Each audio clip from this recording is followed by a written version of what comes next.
स्वागत आहे आपलं स्पॉटलाईट मराठी या यूट्यूब चॅनलवरती. आपण काल एक व्हिडिओ अपलोड केला होता की महावितरण सोलार योजना जी की नवीन योजना सुरू झालेली आहे आणि या योजनेअंतर्गत मागल त्याला सौरपंप हे अभियान जे आहे ते राबवण्यात आलेलं आहे. आता ह्या अर्ज करण्यासाठी नवीन महावितरण पोर्टल लॉन्च झालं आहे. तसेच आता नवीन अर्ज वगैरे लवकरात लवकर सुरू होणार आहेत.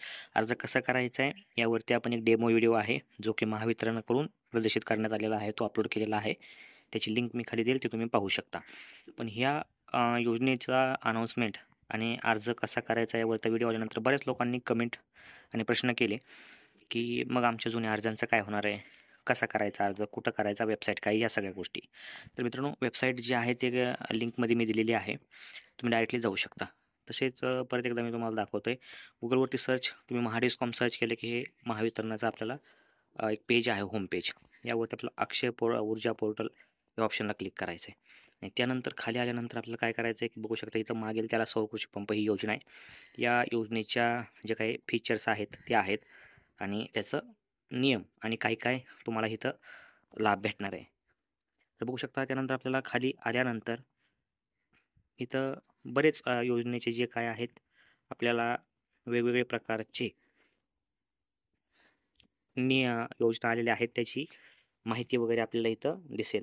तसेच प्रकारे डायरेक्टली तुम्हाला मी लिंकसुद्धा दिलेली आहे की डायरेक्टली तुम्ही तिथं त्या पोर्टलवरती जाऊ शकता. होऊ शकता ही महाडिस्कॉम इन सोलार MTS-KPY या नावाने आहे. तर बघू शकता इथं अशा प्रकारे ही वेबसाईट आहे जी की लॉन्च झालेली आहे. पण अजूनही या पोर्टलवरती अर्ज स्वीकारले जात नाहीत. फक्त वेबसाईट सुरू केलेली आहे आणि ज्यावेळेस कधी अर्ज सुरू होतील त्यावेळेस आपल्याला मी कळवेल.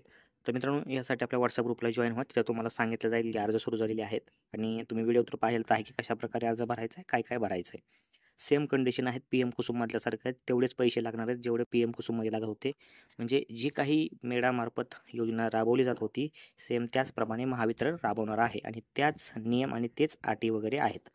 तर बघू शकता इथं लाभार्थी सुविधेला क्लिक केल्यानंतर अर्ज करा हा ऑप्शन आहे. इथं तुम्ही अर्ज करू शकता. अर्ज कसा करायचा याचा व्हिडिओ आहे तो पहा. तुम्हाला जो काही ॲप्लिकेशन नंबर आहे तो भेटल्यानंतर ते तुम्ही अर्जाची स्थिती तपासू शकता. त्यानंतर तिथं अर्ज सुरू झाल्यानंतर देयक रक्कमसुद्धा आपण चेक करू शकता. तर मित्रांनो, बघू शकता ही वेबसाईट आहे, लिंक खाली दिलेली आहे. आता प्रश्न दुसरा आहे की ज्या शेतकऱ्यांनी ऑलरेडी अर्ज केलेत आणि जे पेंडिंगला आहेत त्यांचं काय, त्यांनी डबल अर्ज करायचे का? तर नाही. ज्या शेतकऱ्यांनी मेळामध्ये आणि महावितरण पेंडिंगमध्ये अर्ज केलेले आहेत अशा शेतकऱ्यांनी डबल अर्ज करायची आवश्यकता नाही. अर्ज हे आधार कार्ड नंबरवरतीच घेतले जात आहेत आणि तुमचा ऑलरेडी आधार नंबर रजिस्टर आहे अशा प्रकारेच एरर जो आहे तो तुम्हाला दिसणार आहे नवीन अर्ज करताना. आता त्यामुळे ज्या लोकांनी मेळाकडे अर्ज केलेले आहेत त्यांचे पेंडिंग आहेत अशा अर्जाची सुद्धा प्रोसेस सुरू आहे. ज्यांचे त्रुटीत त्यांना कळवले जातं, ज्यांचे अर्ज बाद झालेत त्यांना कळवले जातं, ज्यांचा अर्ज मंजूर आहेत त्यांना पैसे भरण्यासाठी मेसेज येत आहेत. ही प्रोसेस हळूहळू सुरू आहे आणि ज्या लोकांनी मेळाकडे अर्ज केलेत त्यांची प्रोसेस जी आहे ती मेळामार्फतच होणार आहे.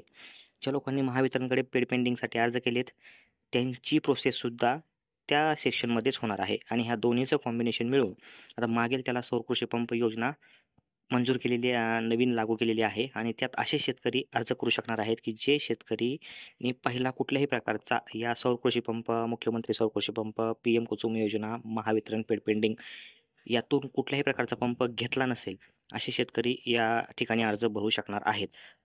प्राथमिकता तर अशीच माहिती भेटत आहे. त्यानंतर मित्रांनो, जे शेतकरी जे अर्ज बाद झालेले आहेत मेळाकडून, त्यांच्या काही त्रुटी आहेत अशा शेतकऱ्यांना लवकरात लवकर त्रुटी काढायच्यात. अर्ज बाद का झाला आहे त्याचं कारणही तुम्हाला कळवलं जातं आणि ह्या मागेल त्याला सौर कृषी पंप योजनेचे अर्जसुद्धा आधार कार्ड नंबरवरतीच भरले जाणार आहेत. त्यामुळं तुम्हाला हे तर नक्कीच एरर येणार की तुम्ही ऑलरेडी आधार नंबर रजिस्टर आहे अशा प्रकारचा. त्यामुळं जे नवीन शेतकरी आहेत की ज्यांनी कुठंच रजिस्ट्रेशन केलं नाही ते बिनधास्तपणे इथं रजिस्ट्रेशन करू शकता. ज्यांनी ऑलरेडी रजिस्टर केलं आहे पण ते वेटिंगला आहेत त्यांनी वाट पहा. डबल नोंदणीची आवश्यकता नाही. जर तशी काही अपडेट आली नवीन नोंदणीसाठी तर तुम्हाला कळवलं जाईल, तिथं तुम्ही नोंदणी करू शकता.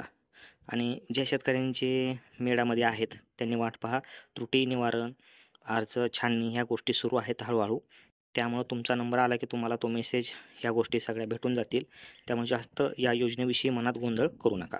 तर अशा करतो की आपल्याला डिटेलमध्ये माहिती भेटली असेल कशाप्रकारे या योजनेची अंमलबजावणी होणार आहे, वेबसाईट कुठली आहे, पहिल्या अर्जाचं काय होणार आहे आणि तुम्हाला काय करायचं आहे. तर जर कुठलेही अजून मनात प्रश्न असतील तर नक्कीच आपल्याला कमेंटमध्ये विचारा किंवा व्हॉट्सअप ग्रुपला जॉईन व्हा आणि तिथं तुम्ही डायरेक्टली विचारू शकता.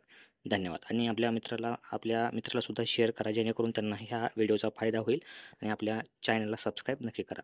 धन्यवाद.